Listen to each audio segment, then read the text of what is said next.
Yankee, the guy from Habitat, wrote a book.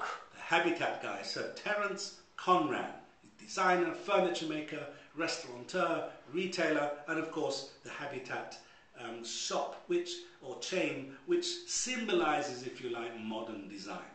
And for years he would have been in the public eye because he was always opening new shops and new restaurants and expressing his opinion about the state of design. He even opened the world's first design museum. So a person who'd be very well known in the field of design.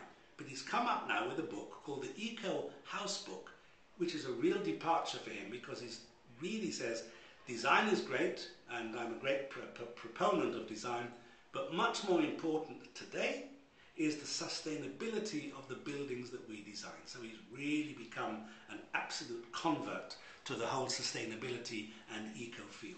And relevant to a business owner? He spells it out very clearly. He makes a very interesting claim.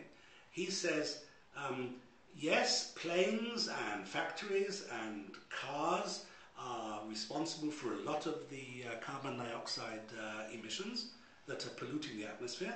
But he says the biggest polluter, and this was a real surprise for me, are buildings.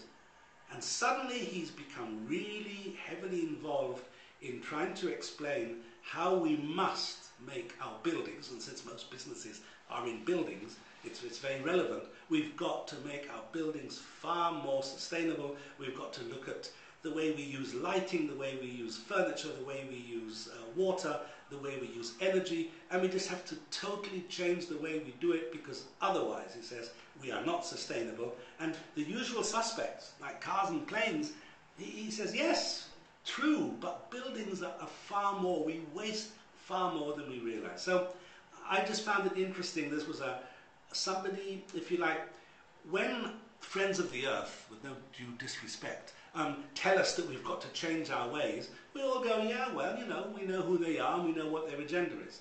With Conran, suddenly Mr. Design, when he starts talking about sustainability of buildings, I think that we're probably going to listen to him a little bit more and we can take on board what he says.